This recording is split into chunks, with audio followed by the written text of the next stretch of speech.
ओम श्री गणपते नमः। श्री गणेश की वंदना कर, दिन के स्वामी शुक्रदेव तथा माता लक्ष्मी की आराधना कर, इष्ट देव का ध्यान रख, गुरुजनों को नमन कर अभिनंदन करते हैं आपका वरुण स्टो द्वारा प्रस्तुत आज के लघु पंचांग।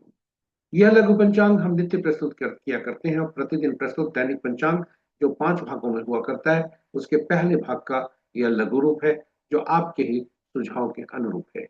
इसमें डेटा जो भी प्रयुक्त करते हैं वह दृक पंचांग से लिए जाते हैं, छवि तथा ध्वनि गूगल से ली जाती है और यह प्रस्तुति आप तक यूट्यूब के माध्यम से उनके सौजन्य से हम सफलपूर्वक पहुंचा पाने में समर्थ हो। तो चलिए प्रस्तुति की तरफ चलते हैं और प्रस्तुति पर चलने के क्रम में श्री गणेश की मन ही मन स्तुति करते चलते हैं ताकि इस प्रस्तुति को आप तक पहुंचने में न कोई विघ्न हो, न कोई बाधा हो और कार्य की सिद्धि हो, आप तक यह सफलपूर्वक पहुंचे। साथ ही साथ इस विद्या का समुचित प्रचार और प्रसार हो और सभी का कल्याण हो। सर्वे भवन्तु सुखिनः, सर्वे सन्तु निरामया। स्वागत है आपका प्रस्तुति में। ओम शुक्राय नमः। जय मां लक्ष्मी। पंचांग आम बोलचाल की भाषा में शुभ और अशुभ मुहूर्त जानने का एक माध्यम है, बिल्कुल सत्य है, किंतु पंचांग की महत्ता इससे कहीं अधिक है। पंचांग के 5 अंग होते हैं और ये पांचों अंग हमें कुछ न कुछ देते हैं। तिथि श्री प्रदान करने वाला, वार आयु में वृद्धि करने वाला और नक्षत्रों से पापों का नाश, योग रोगों को दूर करने में सहायक और करण कार्यों में सफलता कार्य सिद्धि दिलाता है। परंतु कैसे? इसके लिए प्रातः उठकर पहला स्मरण करें हम पंचांग। जी हाँ, पंचांग के श्लोक का स्मरण करने से कहा गया है कि पंचांग के 5 अंक का फल प्राप्त होता है। तिथि च श्रीकरम प्रोक्तम वारम आयुष्वर्धनम नक्षत्रम हरते पापम योगम रोग निवारणम करणम कार्य सिद्धिम च पंचांग फल मुक्तम।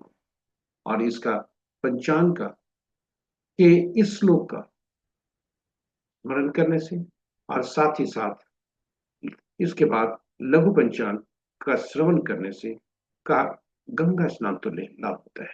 जी हाँ, गंगा हमारे जल तत्व का प्रतिनिधित्व करती है और हमारे शरीर में जलीय तत्व 70% से ज्यादा है, वह सुप्रभावित होती है। साथ ही साथ जन्म कुंडली में बैठे जलीय राशि, उसमें जलीय राशि में बैठे ग्रह और जलीय राशि के स्वामी भी सुप्रभावित होते हैं। इसलिए पंचांग को का प्रातः स्मरण करके श्रवण करना चाहिए और फिर पंचांग का अनुसरण करने के लिए, क्योंकि पंचांग हमारा निर्णय क्षमता को सुदृढ़ करता है, यह आत्मबल बढ़ाता है। पंचांग प्रकृति और ब्रह्मांड की ऊर्जा के साथ संतुलन स्थापित करने में सहायक होता है, जिससे जीवन में शांति, समृद्धि और सकारात्मकता का संचार होता है। अतः पंचांग का अनुसरण करके हम अपने जीवन को अधिक सफल और समृद्ध बना सकते हैं। इस प्रकार पंचांग को स्मरण, श्रवण और अनुसरण करके हम अपने जीवन को सफल और समृद्ध बना सकते हैं। तो चलिए आइए पंचांग की महत्ता को समझते हुए, जीवन में इसकी भूमिका को समझते हुए हम सब आए पंचांग का प्रतिदिन स्मरण करें, श्रवण करें और अनुसरण करें। साथ ही साथ प्रस्तुति को साझा करें अपने मित्रों, परिजनों तथा शुभेच्छुओं के संग, ताकि वे भी पंचांग को स्मरण कर, श्रवण कर और उसका अनुसरण कर अपने जीवन को सफल और समृद्ध बनाने में के लिए प्रेरित हो सके और उनके इस प्रयास में हम सब एक माध्यम बनकर पुण्य के भागी बने। तो चलिए चलते हैं पंचांग की तरफ। पंचांग आज का दिनांक 13 मार्च 2026, माह चैत्र पक्ष कृष्ण, शाका संवत 1947 विश्ववसु, विक्रम संवत 2083 सिद्धार्थी और कलयुग का 5126वां वर्ष। आज का सूर्योदय 6:01 पर, सूर्यास्त 5:57 पर, sunrise at 6:01 AM and sunset at 5:57 PM। आज का दिशा शुभ दक्षिण पश्चिम है, फिर भी इस दिशा में यात्रा करने को बाध्यता हुई तो जौ खाकर या दूध का सेवन करके यात्रा में शुभता है। पंचांग के 5 अंक इस प्रकार। आज का वार शुक्रवार, तिथि प्रातः 6:28 तक नौमी जो रिक्त तिथि के अंतर्गत आता है, उसके बाद 10वीं जो पूर्ण तिथि के अंतर्गत आता है, नक्षत्र कल भोर में 3:03 तक पूर्वाषाढ़ा और उसके बाद उत्तराषाढ़ा। नक्षत्र के पद इस प्रकार।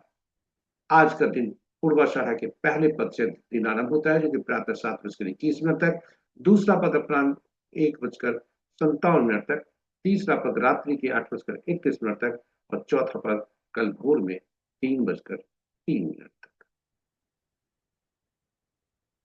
इसके बाद उत्तराषाढ़ा नक्षत्र का पहला पद आरंभ होता है। योग दिन के 10:32 तक व्यतिपात, उसके बाद वरियान। करण प्रातः 6:28 तक गर्भ, उसके बाद वनिज, और ये वनिज रात्रि के 7:23 तक। पर उसके तत्पश्चात विष्टि खतरा। महत्वपूर्ण मुहूर्त के शुभ मुहूर्त में अभिजीत मुहूर्त दिन के 11:35 से 12:23 दिन तक। अमृतकाल रात्रि के 9:47 से 11:32 रात्रि तक। और विजय मुहूर्त अपराह्न 1:58 से 2:46 अपराह्न तक। गोधूली बेला संध्या 5:55 से 6:19 संध्या तक। और निशिता मुहूर्त देर रात्रि 11:34 से मध्य रात्रि 16:23 तक।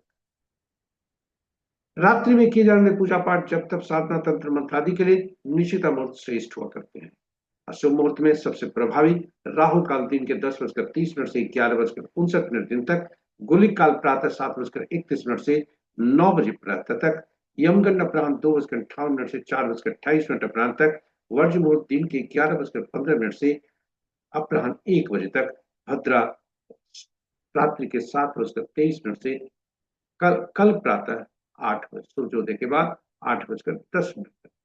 और आज का भद्रा का वास पाताल में है, जो कि अशुभ है। इस प्रकार इस प्रस्तुति का यहाँ समाप्त होता है। हम अंतिम चरण पर पहुंच गए। हम हमारे साथ बने रहे, इसके लिए बहुत बहुत धन्यवाद। प्रस्तुति को देखने के क्रम में यदि आपके पास आपके मन मस्तिष्क में कोई सुझाव आया है जिससे हम इस प्रस्तुति को और बेहतर बना सकते हैं, देर न करें, हमें यूट्यूब के कमेंट बॉक्स पर सुझाव जरूर दें, जिसका हमें इंतजार रहता है, ताकि हम प्रस्तुति को और बेहतर बना सकें। प्रस्तुति को साझा करें अपने मित्रों, परिजनों तथा शुभेच्छुओं के संग, ताकि वे भी पंचांग को स्मरण, श्रवण और अनुसरण करके अपने जीवन को सार्थक बना सके।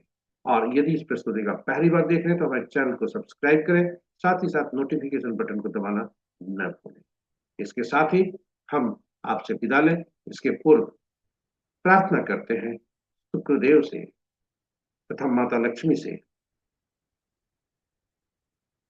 प्रार्थना करते हैं शुक्रदेव से तथा माता लक्ष्मी से कि उनकी असीम कृपा पर बनी रहे और आपका दिन शुभ हो। जय शुक्रदेव, जय मां लक्ष्मी।